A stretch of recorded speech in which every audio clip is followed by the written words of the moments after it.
हे दोस्तों, मान लो दो आदमी हैं जिनमें से एक का नाम है बॉब और दूसरे का रॉबर्ट। बॉब एक बड़ी कंपनी में जॉब करता है जहां उसे साल के 12 लाख रुपए मिलते हैं, जबकि दूसरी तरफ रॉबर्ट एक ऑनलाइन बिजनेस स्टार्ट करके साल के 6 लाख रुपए कमा रहा है।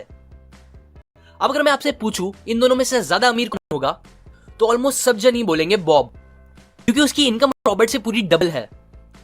अब ये आंसर सही भी है, पर बस तब तक जब तक हम उन्हें एब्सोल्यूट इनकम के हिसाब से कंपेयर कर रहे होंगे। बट क्योंकि एक्चुअल दुनिया में हर चीज रिलेटिव होती है, ना कि एब्सोल्यूट, इसीलिए अब हम दोनों की रिलेटिव इनकम कंपेयर करेंगे। बॉब हफ्ते के 80 घंटे काम करता है, लेकिन दूसरी तरफ रॉबर्ट बस 10 घंटे काम करता है, जिसके हिसाब से अगर हम कैलकुलेट करें तो बॉब को हर घंटे के लिए 288 रुपीज मिलते हैं, जबकि रॉबर्ट को हर घंटे के लिए 1153 रुपीज मिलते हैं। तो अब सोचो कौन ज्यादा कमा रहा है।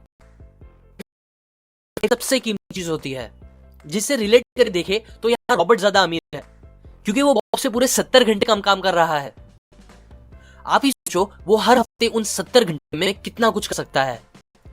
जैसे कि वो उस टाइम में न्यू चीजें सीख के अपने बिजनेस स्किल्स बढ़ा सकता है, जिससे उसका बिजनेस भी एक्सपांड होगा और उसकी इनकम भी डबल, ट्रिपल या और भी बहुत ज्यादा बढ़ सकती है। वो अपनी फैमिली, फ्रेंड्स और अपनी हेल्थ को टाइम दे सकता है, जिसके रिटर्न में उसकी लाइफ की हैप्पीनेस भी बहुत ज्यादा बढ़ेगी। जबकि बॉब के लिए ये सारी चीजें करना मुश्किल होगा, क्योंकि उसके पास बहुत कम टाइम होता है। और बस यही नहीं, एक कंसेप्ट जिसे जियो आर्बिट्रेज कहते हैं, वो इस कंपैरिजन को और इंटरेस्टिंग बना देता है। क्योंकि बॉब कम करता है एक बड़ी कंपनी में जो महंगे शहर में लोकेटेड है, जिधर उसे हमेशा आना जाना पड़ेगा, इसीलिए उसका हमेशा अपने ऑफिस के पास रहना भी बहुत जरूरी है। जबकि दूसरी तरफ रॉबर्ट क्योंकि ऑनलाइन बिजनेस करता है, वो अपना काम ऑलमोस्ट दुनिया में कहीं से भी कर सकता है, जहां उसे और कुछ नहीं, बस एक ऑन लैपटॉप और इंटरनेट चाहिए होगा। अब ये सब मैं आपको बता रहा हूं क्योंकि बॉब को हफ्ते में एटलीस्ट 5-6 बार ऑफिस जाना पड़ता है, इसीलिए उसके आने जाने का खर्चा, खाने पीने का खर्चा और ऑफिस के पास घर लेके रहने का खर्चा उसे बहुत महंगा पड़ता है, क्योंकि वो एक महंगे शहर में है, जिसकी वजह से ज्यादा कमाने के बाद भी उसकी सेविंग्स बहुत कम हो पाती है। जबकि दूसरी तरफ रॉबर्ट क्योंकि पूरी दुनिया घूमते घूमते भी अपना काम कर सकता है, इसीलिए वो अमेरिकन डॉलर्स में कमाता है और रहता फिलीपींस में है, जहां उसके खर्चे बहुत ही कम होते हैं।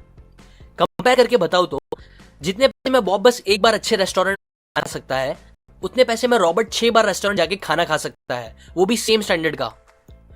और यही कम खर्चे की वजह से उसकी सेविंग्स भी बहुत ज्यादा हो पाती है। जियो आर्बिट्रेज मतलब यही होता है कि leveraging the economic difference between markets to generate high return, जो कि बस रॉबर्ट के लिए पॉसिबल है लेकिन बॉब के लिए नहीं। सो अब आता है सबसे मेन क्वेश्चन, क्या रॉबर्ट के जैसा हमारा भी कम टाइम देके अच्छे पैसे कमाना सच में पॉसिबल है? तो इसका आंसर है हाँ, एब्सोल्युटली पॉसिबल है। और ये आप भी कर सकते हो, बस अपनी इनकम को ऑटोमेटेड बना के, जो कि मेरे rich dad poor dad video में बताए पैसिव इनकम के कॉन्सेप्ट से सिमिलर है। अगर आपने वो नहीं देखा तो फिर से बता दूं कि 2 टाइप के इनकम्स होते हैं। पहला एक्टिव इनकम, जिसे कमाने के लिए हमारा हमेशा एक्टिव रहना जरूरी है, मतलब अगर हम काम नहीं करेंगे तो हमें पैसे भी नहीं मिलेंगे। एग्जाम्पल, जॉब करना या अपनी दुकान खोल के उसे खुद से चलाना। और दूसरा होता है पैसिव इनकम, जिससे पैसे आने के लिए आपका काम करना जरूरी नहीं होता, या काम करना भी पड़ेगा तो वो भी बहुत कम। एग्जाम्पल, अपनी उस दुकान को भाड़े पे दे देना, जिससे आपको मंथली इनकम आते रहे बिना कुछ करे, या मेरी जैसा एक यूट्यूब चैनल होना जिसके वीडियो से आपको हमेशा पैसे आते रहे। एक्चुअल में इंटरनेट से ऑटोमेटेड इनकम कमाने के बहुत से तरीके होते हैं, लेकिन जो सबसे पॉपुलर 3 तरीके हैं वो है, पहला खुद का कुछ प्रोडक्ट या कंटेंट बना के, दूसरा प्रोडक्ट्स या आइडियाज को लाइसेंस करा के, और तीसरा चीजों को रिसेल करके। इनमें सबसे सिंपल रिसेल करने का ऑप्शन होता है। जैसे कि समझो अगर आपको रिसेलर बनना है तो आपको सबसे पहले बेचने के लिए एक प्रोडक्ट खरीदना पड़ेगा, जो आप किसी भी होलसेल वेबसाइट जैसे कि अलीबाबा से या और कोई अपने सोर्स से सस्ते में खरीद सकते हो। जिसके बाद आप उस प्रोडक्ट को डायरेक्ट सेम टू सेम जैसा है वैसा, या फिर उसे थोड़ा बेटर बना के, जैसे कि उस पर प्रिंटिंग करके उस फाइनल प्रोडक्ट को बेच सकते हो प्रॉफिट के साथ, अपनी खुद की बनाई सिंपल वेबसाइट पे, या वो भी नहीं तो आप उसे Amazon, फ्लिपकार्ट जैसी साइट्स पे सेलर बन के बेच सकते हो। अब ऑब्वियसली ये करना जितना इजीली मैंने बोल दिया उतना इजी नहीं होगा, आपको बहुत सी चीजें पहले सीखनी होगी। बट स्टिल, बस अगर आपको एक बार अच्छे से चीजें समझ में आ गई और सारे काम आउटसोर्स करना आ गया, तो आप ये करके काफी ऑटोमेटेड इनकम कमा सकते हो। अब कोई भी काम एकदम इफेक्टिवली और कम टाइम में करने के लिए ऑथर हमें 2 पॉइंट पे सबसे ज्यादा ध्यान देने बोलते हैं। पहला, एलिमिनेशन। अगर आप चाहते हो कि आपको आपके काम के बेस्ट रिजल्ट्स मिले और वो भी कम टाइम में, तो उसके लिए ये पता होना बहुत जरूरी है कि आपको कौन से सिलेक्ट काम करने। उससे भी ज्यादा जरूरी है ये पता होना कि आपको कौन से काम नहीं करने चाहिए। और ये दोनों पता करने के लिए एक प्रिंसिपल पिक्चर में आता है जिसे हम 80-20 प्रिंसिपल कहते हैं। इसके बारे में भी मैंने पूरा एक सेपरेट वीडियो बनाया है क्योंकि सच में ये प्रिंसिपल बहुत पावरफुल है। जिनको नहीं पता उनको बता दूं, 80-20 प्रिंसिपल ये बोलता है कि आपके ज्यादातर रिजल्ट्स जो आपको मिलते हैं वो आपके बस थोड़े से काम की वजह से मिलते हैं। इनफैक्ट आपके 80% रिजल्ट्स बस आपके 20% काम की वजह से मिलते हैं।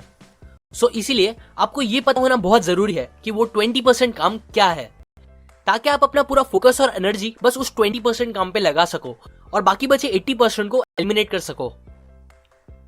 दूसरा, आउटसोर्सिंग। बचपन में मैं जब अमीर लोगों को देखता था कि वो लोग हर छोटे काम के लिए किसी दूसरे इंसान को रखते हैं, जैसे कि गाड़ी चलाने के लिए ड्राइवर, खाना और घर के काम करने के लिए नौकर, तो मुझे लगता था कि वो लोग ये सब बस शो ऑफ करने के लिए कर रहे हैं और वो एक्चुअल में काफी लेजी होते हैं जो छोटे मोटे काम भी खुद से नहीं कर सकते। लेकिन फिर धीरे धीरे मुझे रियलाइज हुआ कि एक्चुअल में मैं ही स्टूपिड था जो ऐसा सोचता था, क्योंकि मोस्टली रिच मेंटालिटी के लोग नौकर रखते हैं अपना टाइम बचाने के लिए, ना कि शो ऑफ करने के लिए। उन्हें उनकी टाइम की वैल्यू पता होती है। उन्हें पता होता है कि जितने टाइम वो ड्राइविंग और दूसरे छोटे मोटे कामों में लगाएंगे उतने टाइम में वो अपना कोई दूसरा इंपॉर्टेंट काम खत्म कर सकते हैं, जिसे कंप्लीट करके वो उन सारे नौकरों की पगार से ज्यादा पैसे कमा सकते हैं, वो भी एक ही बार में। इसीलिए आपको भी हमेशा वही काम करना चाहिए जो बस आप कर सकते हो और जिसमें आप एक्सपर्ट हो। बाकी सारे काम आपको दूसरे लोगों को आउटसोर्स कर देना चाहिए। ये बातें मैंने आपको the 4 Hour Work Week book से बताई है, जो डिटेल में सिखाती है कि हम कैसे जॉब के बजाय अपना खुद का बिजनेस स्टार्ट कर सकते हैं, कैसे हम कम काम करके लाइफ में ज्यादा अचीव कर सकते हैं, वो भी इंजॉय करते करते। सो अगर आप ये सारी बातें सीखना चाहते हो